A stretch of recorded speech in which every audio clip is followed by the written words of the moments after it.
Welcome back to the Midnight Mind. If you haven't already, please subscribe to the channel and drop a like on this video. It really helps us to keep the channel going. It's midnight, and that's the perfect time to step into the mind of Jung. Have you ever caught yourself in the middle of a deal you never agreed to? Not with another person, but with your own mind. You tell yourself that today will be different, that you will rise above distraction, that you will commit fully to your work, your health, your purpose. Yet, without realizing it, you accept a silent bargain. A whisper from within says, take the easier path. This one will still count. You'll thank yourself later. And you obey. Only later do you see it for what it was. A scam.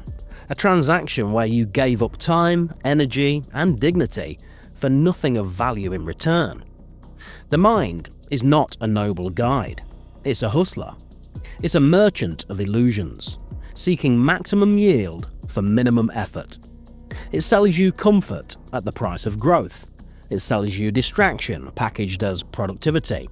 It sells you counterfeit coins, and you hand them over to yourself as if they were gold. This is not a mistake of intelligence. It's the very structure of the psyche.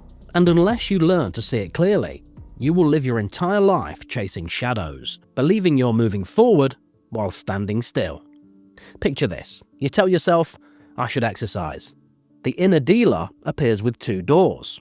Behind the first, there's sweat, resistance, the sting of weakness giving way to strength. Behind the second, a brightly lit video titled Top 10 Secrets to Build Muscle Fast. The second option feels clever. It feels efficient.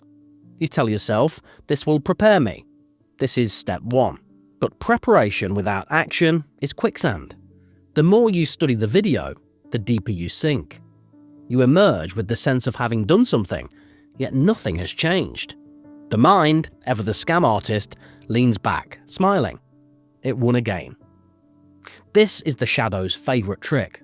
It doesn't lie in obvious ways. It refines lies into reason. Laziness becomes optimization. Fear becomes strategy. Procrastination becomes research.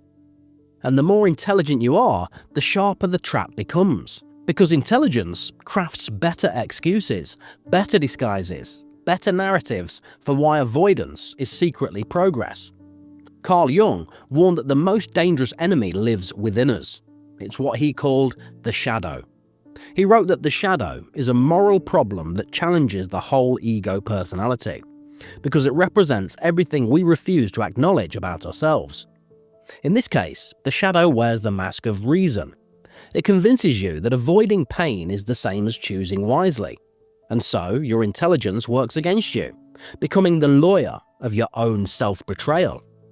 Think of every scam you've ever heard of. The structure is always the same. Something for nothing. Fast money, easy gains, risk-free profit.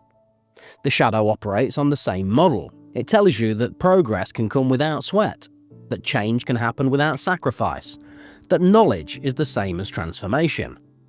But in the true economy of the soul, nothing is free. Each false bargain drains your time, your will, your energy. You walk away poorer, though convinced you've gained. And just like the victim of any con, shame sets in, but rarely awareness. You hide from yourself that you've been tricked, and the shadow survives by your silence.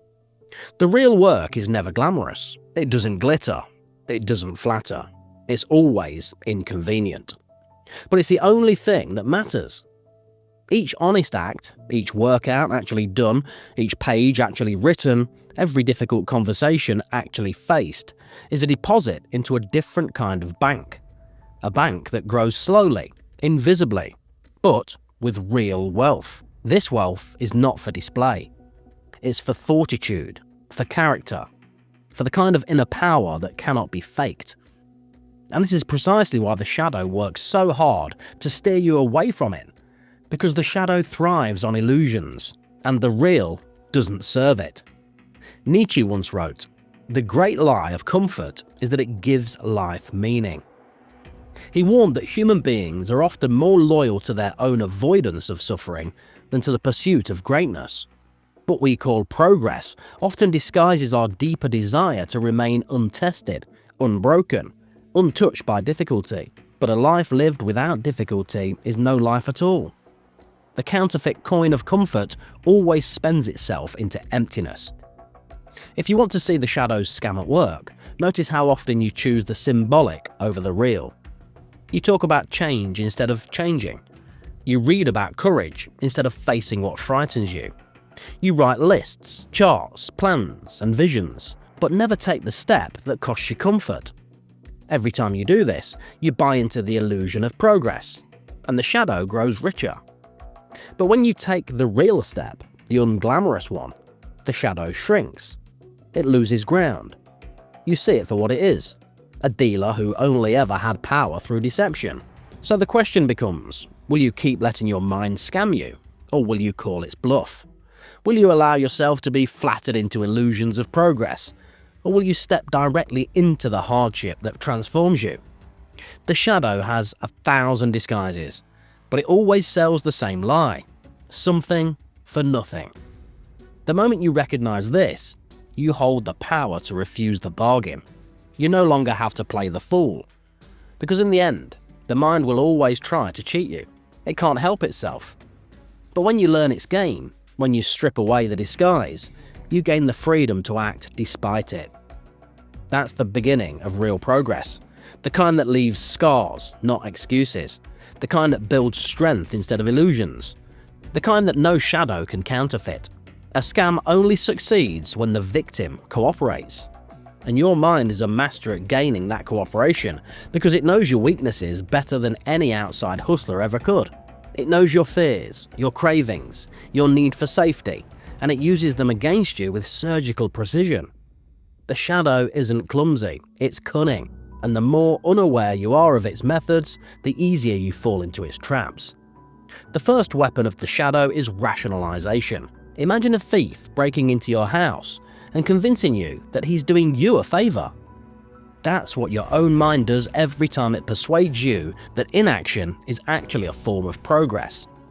You think, I'm not lazy, I'm just preparing. You think, I'm not avoiding the hard work, I'm strategizing. Jung described this as the psyche's tendency to project what it doesn't want to admit. You don't want to admit that fear or weakness is guiding you, so the shadow cloaks it in noble language. Laziness wears the mask of efficiency. Cowardice wears the mask of patience. And you believe it because the story feels better than the truth. The second weapon is substitution. Instead of facing the thing that matters, the mind offers you a lesser substitute. You should write the book, but instead, you organize your desk. You should have the difficult conversation, but instead, you send a polite email. You should lift the weight, but instead, you read articles about lifting weights. Substitution feels productive because it mimics the shape of real effort. Nietzsche once mocked this tendency, saying that people would rather rehearse endlessly for life than actually live it. We do the shadow's bidding every time we confuse rehearsal for reality. But the most seductive weapon of all is dopamine. Modern psychology has shown how easily the brain is hijacked by quick rewards. Each time you scroll, watch, or click, you receive a tiny chemical payment. The shadow uses this to its advantage. Why endure the long, painful grind of real transformation when you can feel good instantly? Why labor through discomfort when a glowing screen can deliver simulated triumphs at will?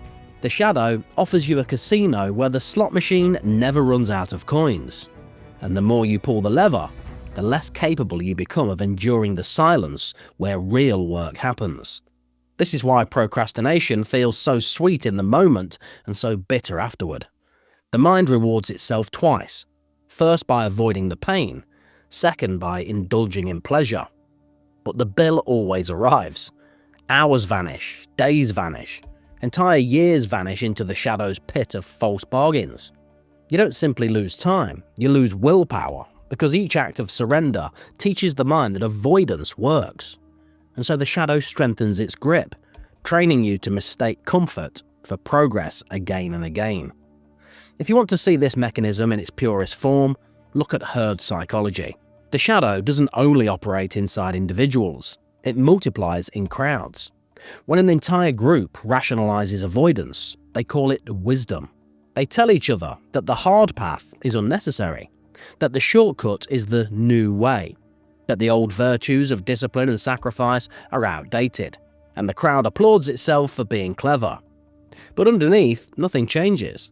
They remain trapped in the same weakness, but now with social validation. Machiavelli warned that people prefer the illusion of safety to the reality of risk. The shadow thrives on this preference, scaling its scam across entire societies.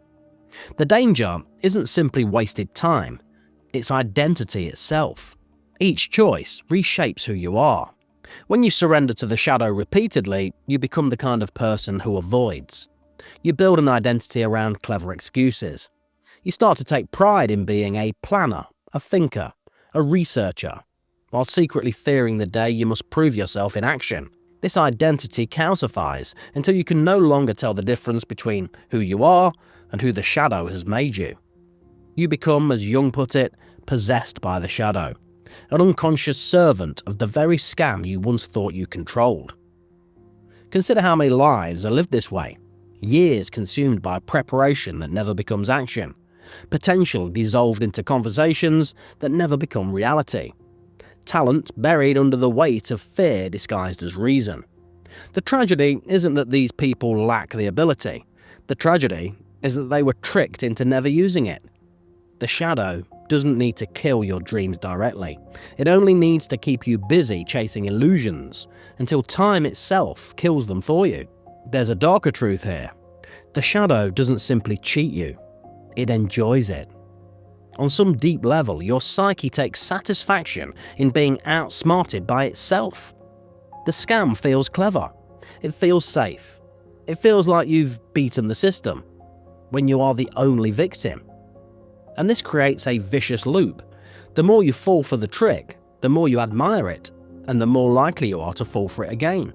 The hustler inside you feeds not only on your time, but on your admiration for its cleverness. But there is also a way out, though it's not an easy one. Awareness alone is not enough. You can know the mechanics of the shadow and still fall for it. How many people read about procrastination while procrastinating? Knowledge is just another product the shadow can sell you. The only way to break the scam is to act against it, to do the very thing the shadow tells you to avoid. Each time you act in this way, you rip a mask off the shadow.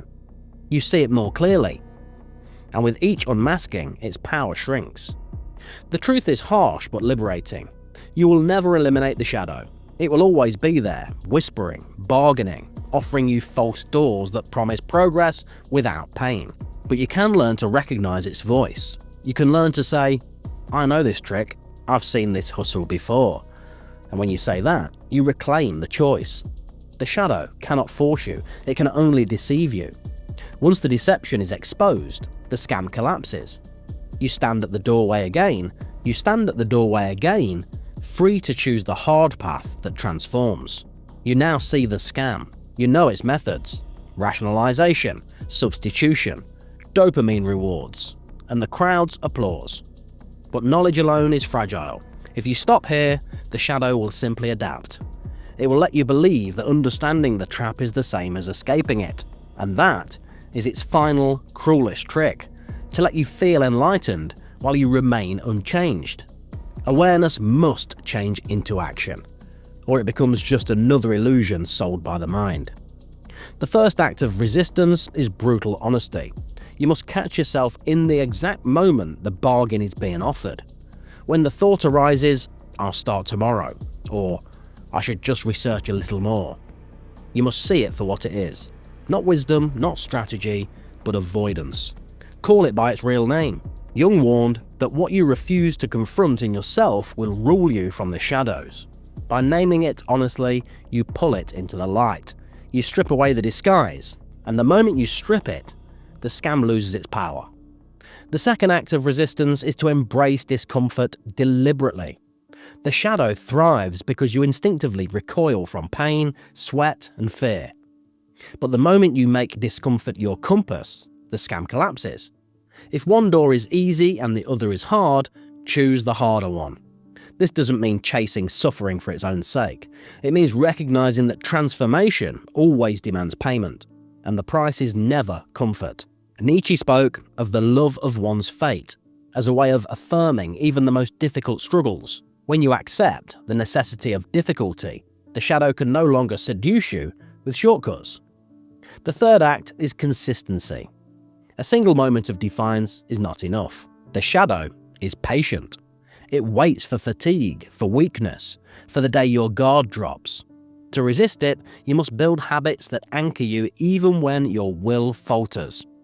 Discipline isn't about strength in one moment. It's about constructing a rhythm that carries you through many moments. Each time you repeat the act of real effort, you reinforce an identity that cannot be tricked so easily.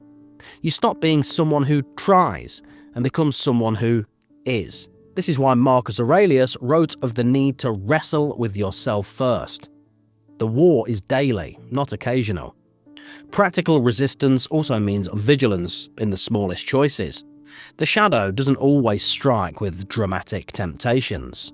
Often it whispers in subtle ways. Skip the warm-up, it doesn't matter. Send the text later, there's no rush. One day off won't hurt. These whispers seem harmless, but each one is a tiny con. And over time, 1,000 small cons bleed you dry. To resist, you must become aware of the micro bargains. Ask yourself, is this real progress or just the shadow's currency? That question alone can save you from years of illusion. But resistance is not only about saying no, it's about building something deeper. Each act of real work, no matter how small, accumulates into a kind of inner wealth. The workout finished, the page written, the fear confronted. These are deposits into a bank the shadow cannot touch. Over time, you draw on this wealth in the form of confidence, resilience, and strength. You begin to live from reality, not from illusion. And once you've tasted that solidity, the shadow's counterfeit offers lose their shine. Still, you must never become complacent. The shadow never dies, it evolves with you.